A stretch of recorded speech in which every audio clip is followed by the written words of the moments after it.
అలా ఏదైతే మన అమరావతి బిల్లు గురించి వాళ్ళ నాయకులు మళ్ళీ ఇప్పుడు పదే పదే వచ్చి మాట్లాడదాం బయటకు వచ్చి మాకు అవకాశం లేదు, మా గొంతులు నొక్కేశారు, మమ్మల్ని ఎక్కడ మాట్లాడనివ్వలేదు అని చెప్పి మాట్లాడుతున్నారు. నిజంగానే 14 ఏదైతే పార్టీలు ఉన్నాయో వాళ్ళు మాట్లాడారు, వాళ్ళ గొంతు వినిపించారు. వైసీపీ నాయకులు ఎందుకు గొంతు వినిపించలేపారంటారు ఇక్కడ? అసలు అమరావతి బిల్లు మీద పార్లమెంట్లో చర్చ జరిగేటప్పుడు ముందుగా బాయ్కట్ చేసింది ఎవరండి? బయటికి వెళ్ళిపోయింది ఎవరు? మళ్ళీ మాకు అవకాశం లేదు, గొంతు నొక్కారంటున్నారు. అసలు అమరావతికి వీళ్ళు అనుకూలమా వ్యతిరేకమా అది తెలియపరచరు. సరే, ఇంతకుముందేమో 3 రాజధానులు అన్నారు. పోనీ ఆ 3 రాజులు దాని మీద ఏమన్నా స్టాండర్డ్గా ఉన్నారంటే కాదు. ఈ మధ్యకాలంలో జగన్మోహన్ రెడ్డి గారు ఒక ప్రెస్ మీట్ పెట్టారు. పెట్టి చాలా అంటే అతను ప్రెస్ మీట్ పెట్టాడంటేనే ఆంధ్రలో ప్రజలు నవ్వుకుంటానికి ఒక జూనియర్ బ్రహ్మానందం లాంటి వ్యక్తి వచ్చాడని నవ్వుకుంటున్నారు. మావిగన్ అని పేరు పెట్టాడు. ఏంటి సార్, మచిలీపట్నం నుంచి మా, విజయవాడ నుంచి వి, గుంటూరు నుంచి గన్, మావిగన్. అసలు అమరావతి అనే ఒక పేరుకి పూర్వకాలం నుంచి ఎంతో విశిష్టత, పేరు ప్రఖ్యాతులు ఉన్నాయండి. అటువంటి పేరు పెడుతుంటే వీళ్ళు వ్యతిరేకిస్తున్నారంటే అసలు వీళ్ళు దేనికి అనుకూలంగా ఉన్నట్టు? ఓ అభివృద్ధికి అనుకూలంగా లేరు, ఒక రాజధానికి అనుకూలంగా లేరు. అసలు రాజధాని ఎందుకు అని అంటారు. రాజధాని ఎందుకంటే ఈరోజు హైదరాబాద్ నగరానికి, తెలంగాణ రాష్ట్రానికి హైదరాబాద్ రాజధాని. ఆ హైదరాబాద్ నగరం నుంచే తెలంగాణ రాష్ట్రం మొత్తానికి కావాల్సిన అభివృద్ధి పనులకు కావాల్సిన ఆదాయం మొత్తం వస్తుంది ఒక హైదరాబాద్ నగరం నుంచి. అలాగే కర్ణాటక ఉంది, కర్ణాటకకి బెంగళూరు ఉందండి. బెంగళూరు నుంచి ఆ రాష్ట్రానికి ఎక్కువ మొత్తంలో ఆదాయం సమకూరుతుంది. అలాగే రాజధాని ఉన్నప్పుడే ఆ రాష్ట్రానికి రాజధాని నుంచి, అమరావతి ప్రాంతం నుంచి ఎక్కువ ఆదాయం సమకూరే అవకాశం ఉంటుంది, అభివృద్ధి జరిగే అవకాశం ఉంటుంది. అలాంటిది మరి వాళ్ళు ఏం మాట్లాడతారో ఏంటో కూడా తెలియదండి. అంతా ఏదో ఒక మైండ్లెస్ లేని వాళ్ళు మాట్లాడినట్టు ఉంటుంది. అవగాహన ఉండదు. ఏ సబ్జెక్ట్ మీద కూడా కనీసం మినిమం అవగాహన లేకుండా మాట్లాడతారు. అంటే గతంలో కూడా ఇదే కాంగ్రెస్ నాయకులు, కొంతమంది కాంగ్రెస్ పార్టీలో ఉన్న నాయకులే ఇప్పుడు వచ్చి మళ్ళీ వైసీపీ పార్టీలో ఉన్న నాయకులే మాట్లాడుతున్నారు. గతంలో హైదరాబాద్ రాళ్ళు రప్పల్లో ఏ అభివృద్ధి చెందిద్ది, కంప్యూటర్ కూడబట్టిద్ది అన్నట్టుగా అన్న రోజులు కూడా ఉన్నాయి. వాళ్ళ తర్వాత వాళ్ళే దాన్ని నిజంగానే కంప్యూటర్ కూడు పెడుతుంది, ఇక్కడ ఉన్న వాళ్ళకి అందరికి ఉపయోగపడుతుంది, రాజధాని డెవలప్ అయితే ప్రజలకు సంక్షేమ పథకాలు ఇవ్వగలుగుతున్నారని చెప్పి వాళ్ళే చెప్పిన పరిస్థితి. ఎలా చూడొచ్చు అంటారు? అవును సార్, ఈరోజు హైదరాబాద్ కంప్యూటర్ కూడు పెట్టిద్దని అన్నారు, మంచి మాటే. హైదరాబాద్లో ఉన్న కంపెనీలు ఏంటి సార్? Complete software కంపెనీలుగా. మరి ఆ కంపెనీల నుంచేగా ఆ రాజధానికి, ఆ రాష్ట్రానికి కావాల్సిన 90% నిధులు హైదరాబాద్ నుంచి సమకూరుతున్నాయి. మరి ఆ మాత్రం కూడా అంటే వాళ్ళకి మినిమం అవగాహన లేదు సార్. అవగాహన లేకుండా మాట్లాడతారు. సీనియర్ నాయకులు, బొత్స లాంటి నాయకులు కూడా ఇలా ఏం చేస్తారు సార్? ఇప్పుడు బొత్స గారిని మొన్న 5 సంవత్సరాలు ఏమైనా పట్టించుకున్నారా? పక్కన పెట్టారు. అదే 3 జిల్లాల్లో ఆ చిన్న శ్రీనాథన్ అనే అతనికి ఇచ్చారు. ఈరోజు ఏంటంటే బొత్స స్టేట్ వైడ్ నాయకుడు కాబట్టి అతను కూడా రాంగ్ ట్రాక్లో పట్టించి అతనికి ఏదో మీరు ఇలా చెప్పండి 10 మంది ముందుకు వచ్చని పంపించడం తప్ప అంతకు మించి ఏం ఉండదండి.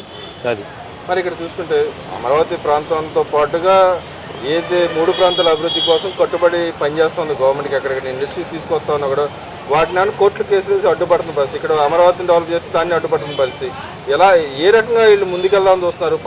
రాష్ట్రాన్ని అభివృద్ధి పదంలో సాగనిస్తున్నారా, లేకపోతే వాళ్ళు నేను చేయలేదు కాబట్టి మీరు కూడా చేయలేదు అన్న విధంగా ప్రవర్తిస్తున్నారంటారు? ఇక్కడ వాళ్ళు అసలు ఆంధ్రప్రదేశ్ అభివృద్ధికి ఫస్ట్ అడ్డుకట్ట వ్యక్తి జగన్మోహన్ రెడ్డి, వాళ్ళ పార్టీ నాయకులు. ఎందుకంటే వాళ్ళు ఎలాంటి వాళ్ళంటే మనుషులు కూడా అభివృద్ధి చెందకూడదండి. వాళ్ళు ఇచ్చే పథకాల మీద డిపెండ్ అయ్యి వాళ్ళ వెనక కుక్కల్లాగా తిరిగి ఆ స్టేజ్లోనే ఉండాలని చూసే వ్యక్తి జగన్మోహన్ రెడ్డి.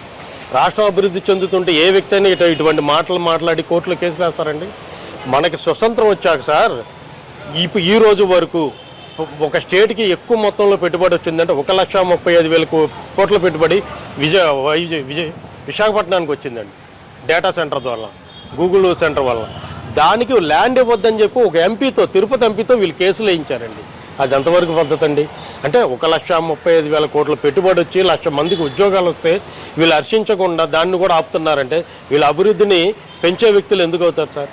అంటే ఇక్కడ పెట్టుబడులు వస్తే దానివల్ల ఉపయోగం ఏముందంటారు? ఎవరికి లబ్ధి చేకూరుద్ది అంటారు? ఎవరికి అవకాశాలు వస్తాయి అంటారు? అక్కడ పెట్టుబడుల వల్ల మన రాష్ట్రానికి ఇన్కమ్ వచ్చింది కదండి.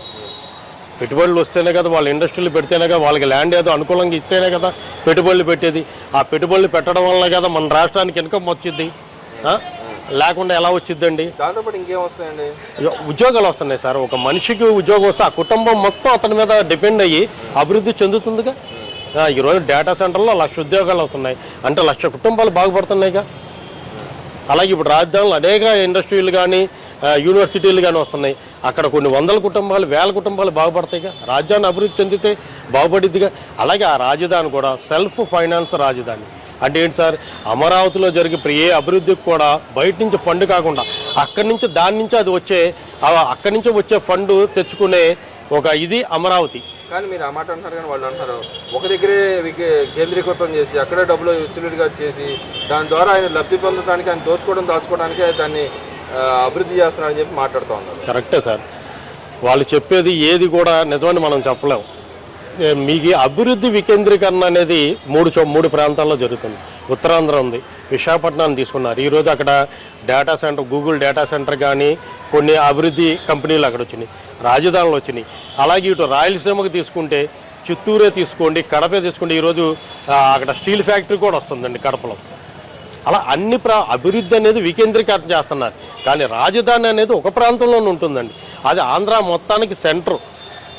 ఎక్కడైతే అందరికి అనుకూలంగా ఉంటుందో అమరావతి అనుకూలంగా ఉంటుంది కాబట్టి అక్కడ పెడుతున్నారండి. మరి ఆ రోజున 2014-15 టైంలో నువ్వే చెప్పాక అసెంబ్లీలో ఇది నడిబొడ్డున ఉంటుంది ఆంధ్రాకి, ఇక్కడే ఉండాలి అమరావతి, విజయవాడ గుంటూరు నగరాల మధ్యలో ఉండాలని అసెంబ్లీలో నువ్వు చెప్పావుగా. కానీ నువ్వు మర్చిపోతావు, నువ్వు చెప్తావు మర్చిపోతావు. ఈ రోజు కూడా ఆయన అనౌన్స్ చేసింది మావిగన్ అనేది కూడా 3 ప్రాంతాల మధ్యలోనే ఉంది, 3 జిల్లాల ఏరియా మధ్యలో ఉంది.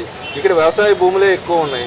కానీ వ్యవసాయ భూములు తీసుకోవద్దన్నట్టు శ్రీకృష్ణ కమిటీ చెప్పింది కాబట్టి మేము దాన్ని వ్యతిరేకిస్తున్నాం అన్నట్టుగా మాట్లాడుతున్నారు. వ్యవసాయ భూమి కూడా ఎక్కడా బలవంతంగా తీసుకోలేదు సార్. రైతులు స్వచ్ఛందంగా ముందుకొచ్చి మా ప్రాంత అభివృద్ధి కొరకు, మా కుటుంబాల అభివృద్ధి కొరకు, మా పిల్లల భవిష్యత్తు కొరకు అని చెప్పి వాళ్ళు ముందుకు వచ్చి ఇచ్చారు. దాన్ని ఎక్కడ బలవంతంగా తీసుకోలేదని. ఈ రోజున ఇంకొక 16,000 ఎకరాలు ఇవ్వడానికి కూడా వాళ్ళు సిద్ధంగా ఉన్నారు. వాళ్ళు ముందుకు వచ్చి ఇచ్చినప్పుడు తీసుకుండంలో తప్పేంటి సార్? ఆ ప్రాంతం అభివృద్ధి చెందుతుంది, వాళ్ళ కుటుంబాలు, వాళ్ళ జీవితాలు కూడా బాగుపడుతున్నాయి. బలవంతంగా ఎక్కడా తీసుకోవట్లేదు సార్. ఇతను చెప్పేవన్నీ అబద్ధాలే. అంటే దోచుకోవడం కోసం స్క్వేర్ ఫీట్కి కూడా దాదాపు 14,000 చొప్పున ఖర్చు పెడతారని చెప్పి అన్నారు. కానీ జీవోలు అని 7,000 మాత్రమే కనిపిస్తూ ఉంది. అదే సార్, జీవోలు ఎక్కడి నుంచి వచ్చిందంటే 14,000 వాళ్ళకి ఎలా కనపడుతుంది అంటారు సార్? జీవోలు చూసుకుంటే వాళ్ళకి తెలిసింది. ఒక జీవోలు చూడరు, ఏది చూడరు. వాళ్ళ నోటికి ఏది వస్తే ఆ టైప్లో మాట్లాడతారు. ప్రెస్ మీట్ వాళ్ళకు ఒక అనుకూలమైన పత్రికా ఛానల్ ఉంది, దాంట్లో పెట్టి వాళ్ళ నోటికి ఏది వస్తే అది మాట్లాడతారు. జీవోలు ఉంది కదా సార్ 7,000 అని క్లారిటీగా. సరే, వీరు ఉన్న 5 సంవత్సరాల కాలంలో చంద్రబాబు నాయుడు 2014-19 దిగిపోయేటప్పటికి రాష్ట్ర అప్పు ఎంత ఉంది? మీరు 2019-24 చివరి కాలానికి రాష్ట్ర అప్పు ఎంత ఉందండి? 2 లక్షల చిల్లర కోట్లతో మీకు అప్పచెప్తే మీరు 13 లక్షల కోట్లకి తీసుకెళ్లారు రాష్ట్ర అప్పుని. ఈ 13 లక్షల కోట్ల ఏమైనా ఒక్క రూపాయి డెవలప్మెంట్, ఒక్క రోడ్డు వేశారండి ఆంధ్ర మొత్తం మీద? ఒక కట్టడం కట్టారా? ఒకటి కట్టాడండి. వైజాగ్లో ప్యాలెస్ ఒకటి కట్టాడు అంతే. దానికి ఎంత ఖర్చు అయిందండి? స్క్వేర్ ఫీట్కి దానికి ఎంత ఖర్చు? మరి దానికి స్క్వేర్ ఫీట్కి ఎంత పెట్టా? 3 లక్షల రూపాయలు, 30,000 పైన.